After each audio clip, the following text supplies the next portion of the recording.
बिस्मिल्लाहिर्रहमानिर्रहीम। खातिन हज़रात, मैं हूँ अख्तर अब्बास और आप सबको मेरा सलाम पहुँचे। मेरे मेहमान मुख्तलिफ़ तरह के होते हैं। मर्द मेहमान तो ज़ाहिर है बेज़र्र से होते हैं। ख़वातीन की काउंसलिंग में कई तरह के मरहल आते हैं। एक मरला और बहुत जल्दी ये आ जाता है, ये वो होता है जब मैं उनको ये रोज़ पेट्रोल का डिब्बा पेश करता हूँ। ये मैंने अपने ख़वातीन क्लाइंट्स के लिए अलग रखा हुआ, जो अपने लिए टिशू है वो अलग रखे हुए होते हैं। इसलिए कुछ लम्हे जब वो यूँ करके आंसू पूंछती हैं या बात जो है अंगूठे से पूछती हैं तो ज़रा कई सारी कॉम्प्लिकेशन होती हैं, तो मेरा मन होता है कि उनको ये सहूलत मिल जाए। आज ये हुआ कि एक ख़ातून जो अपने ख़ानगी मसाइल के जैसे तशरीफ़ लाई थी, तो जब उनको मैं टिशू 2-3 दफ़ा दे चुका और उन्होंने वो टिशू खूब गीले करके फेंके, तो मैंने उनसे कहा, तुम अपने दिल पे इतना बोझ लेती हो, भी रमज़ान में, तो क्या कोई नमाज़ शमाज़ नहीं पढ़ती?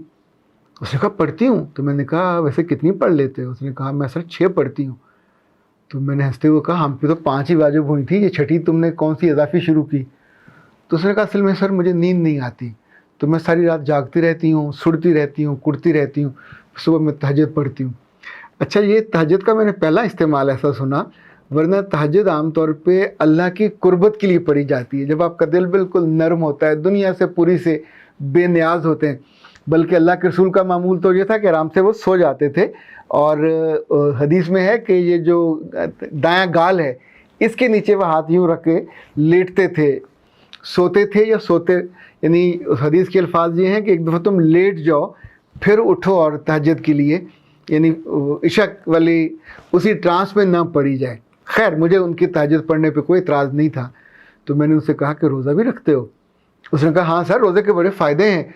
रोज़े में जो है एक बड़ी साइंसी तहकीक आई है कि अगर रोज़ा रखा जाए तो एक ख़ास अंदर ट्रांसमीटर होता है, उसका नाम मुझको नहीं आता, पर उससे आपका सर दर्द रुक जाता है, आपका ब्लड प्रेशर रुक जाता है, और भी सर कई फ़ायदे होते हैं। तो मैंने हंसते हुए कहा कि उस जो ट्रांसमीटर का नाम सेरोटोनिन हार्मोन है, ये इंसान के अंदर होता है। और वाक़तन अब तो साइंस इस तहकीक पे पहुँची है कि रोज़े में ये हार्मोन बढ़ता है और इससे आपकी घबराहट भी रुक जाती है, आपकी एंजाइटी रुक जाती है। तो फिर मैंने उससे कहा कि तुम इसलिए रोज़ा रखती हो? उसने कहा हाँ, फ़ायदा तो बहुत सारा होता है। देन उसने पलट के मुझसे कहा कि सर आप रोज़ा क्यों रखते हो?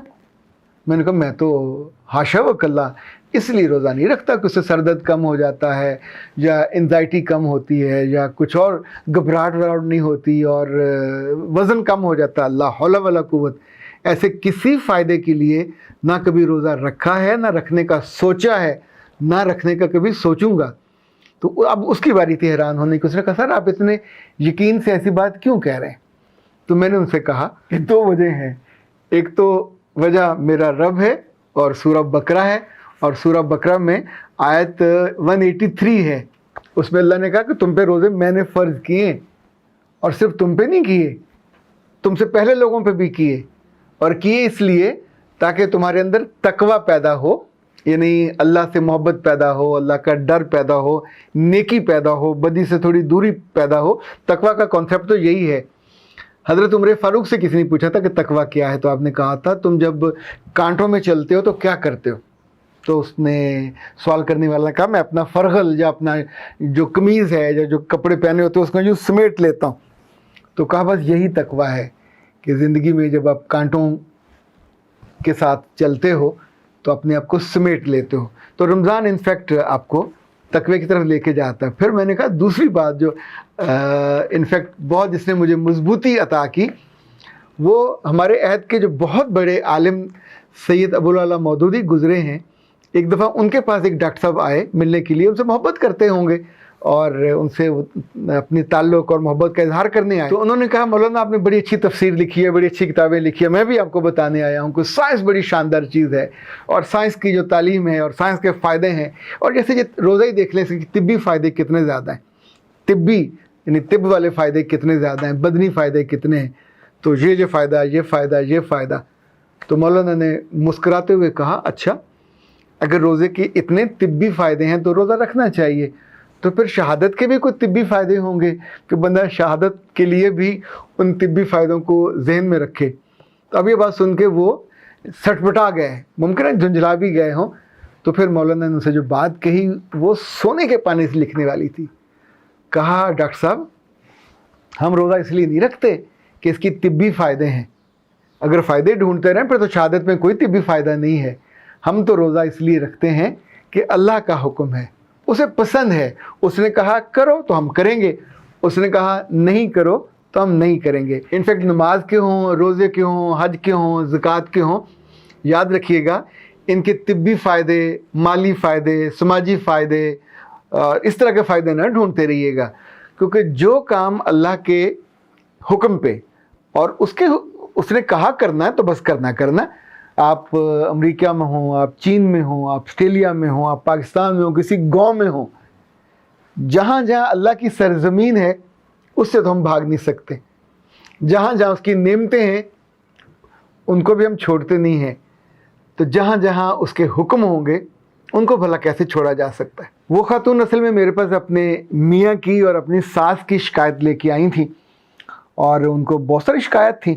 میں نے ساری سننے کے بعد نا ان کو چاک ڈاؤن کرنا شروع کیا، نوٹ کرنا شروع کیا۔ میں نے پوچھا کہ تمہیں اپنی ساس سے 3 بدترین سب سے بڑی شکایات کیا ہیں؟ تو اب نے سوچنا شروع کیا۔ اس نے کہا مجھے تنگ بہت کرتی ہے، میری ہر بات میں مجھے جھٹلاتی ہے، میرے میاں کو میری شکایتیں لگاتی ہے۔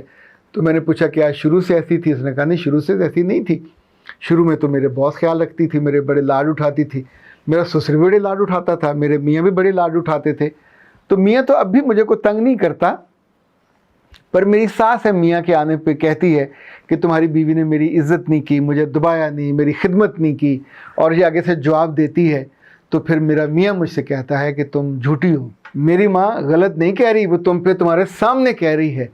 تو انفیکٹ خاتون نے یہ جملہ دہرانے کے بعد کہا سر جھوٹی ہے، سر سے پیر تک جھوٹ بولتی ہے، اور یہ بات اس کے بیٹے کو بھی پتہ ہے۔ انفیکٹ جب آپ اس طرح کی کوئی رولنگ سٹیٹمنٹ دیتے ہیں، یا جس کو انگریزی میں کہتے ہیں سویپنگ سٹیٹمنٹ، تو اس کا مطلب ہوتا ہے کہ آپ اپنے گھر کے حالات کو صحیح نہیں کرنا چاہ رہے۔ اگر پہلے حالات درست تھے، پہلے وہ ماں جیسی تھی، پہلے وہ محبت کرتی تھی، پہلے آپ کے تحفوں کو قدر کی نگاہ سے دیکھتی تھی، پہلے آپ کے کھانے کی قدر کرتی تھی، اب آپ کے کھانے کو پرے رکھ دیتی ہے، اور پہلے تو اپنے میاں سے، اپنے بیٹے سے آپ کی شکایتیں نہیں کرتی تھی، اس کا مطلب یہ ہے کہ کچھ چتر چالاکی آپ کر رہے ہیں۔ خاتون حضرات، دفتروں میں بھی ایسا ہوتا ہے کہ بعض جن لوگوں کو رپورٹ کرنی ہوتی ہے، شروع میں بہت اچھا ان سے تعلقات ہوتے ہیں، پر ایک ایسا وقت آتا ہے جب ان سے تعلقات خراب ہوتے ہیں، کیونکہ ان کا یہ کہنا ہوتا ہے کہ ان کی پیٹھ پیچھے آپ نے کوئی ایسا مسئلہ کیا۔ تو میں نے اس سے کہا کہ تمہاری ان دنوں دوستی کس سے؟ اس نے کہا میری جٹھانی سے، پہلے میری باتیں میری جٹھانی کو بتاتی تھی، میری جٹھانی کی باتیں مجھے بتاتی تھی، اور ہم دونوں کو لڑاتی تھی، اور ایسا ہوتا تھا اور ویسا ہوتا تھا، تو اب ہم دونوں نے آپس میں تھرو ہو گئے۔ تو میں نے اس سے کہا انفیکٹ جو بات تم کو سمجھ نہیں آئی کہ تمہاری ساس تمہارے ساتھ پہلے بہت اچھی تھی، محبت کرتی تھی، عزت کرتی تھی، اب ظاہر ہے تم اس کے 2 پوتے اور پوتیوں کی وہ ہو، ماں ہو، تو اس گھر کی لازمی جزو ہو، تمہیں توڑنے یا کاٹنے کا تو ارادہ اس کا نہیں ہے، غلطی کوئی تمہاری ہے جس سے وہ ہرٹ ہوئی ہے۔ دیکھیں ماں ہے، ساس ہے تو بھی ماں ہی ہے، آپ اس کو سمجھ نہیں پا رہے، اس کی شکایت کو بھی آپ نہیں سمجھ پا رہے۔ جب بھی آپ اپنے باس کی شکایت کو نہیں سمجھتے، اپنی ماں کو یا باپ کو نہیں سمجھتے، یا ساس سسر کی شکایت کو نہیں سمجھتے، ایون میاں کی شکایت کو نہیں سمجھتے، شکایت آپ کی طرف سے ہوتی ہے، آپ نے ان کو ہرٹ کیا ہوتا ہے، آپ نے ان کا دل دکھایا ہوتا ہے، کسی اور جگہ آپ نے ان کے بارے میں بات کی ہوتی ہے، اور وہاں سے بات جب ان تک پہنچتی ہے، پھر چاہے آپ نے 6 نمازیں پڑھی ہوں، چاہے آپ نے 30 کے 40 روزے بھی رکھے ہوں، آپ نے 2 حج بھی کیے ہوں، 4 عمرے بھی کیے ہوں، پر آپ کو اپنی زبان پہ قابو نہیں ہے، آپ نے ان کی غیر موجودگی میں اپنے بڑے کے بارے میں غیبت کی ہے۔ یہ چغلی بھی ہو سکتی ہے، یہ غیبت بھی ہو سکتا ہے۔ اگر آپ نے اپنی طرف سے کوئی بات کی ہے تو پھر وہ بہتان ہوگا، چونکہ وہ غلط بھی ہے، اس پہ سزا یہاں تو شاید نہ ملے پر اللہ کے یہاں تو ضرور ملتی ہے۔ خاتون حضرات، بہت ساری چیزوں کے بارے میں کوئی دوسرا نہیں جانتا ہوتا، پر آپ کا دل جانتا ہوتا ہے۔ نہ جانتا ہو تو آپ کے دل کو جاننا چاہیے، ایک زندہ انسان کے طور پہ، کہ پہلے حالات ٹھیک تھے، پہلے رائے ٹھیک تھی، تو اب کیا ہوا، اتنا بڑا مسئلہ کیا ہوا۔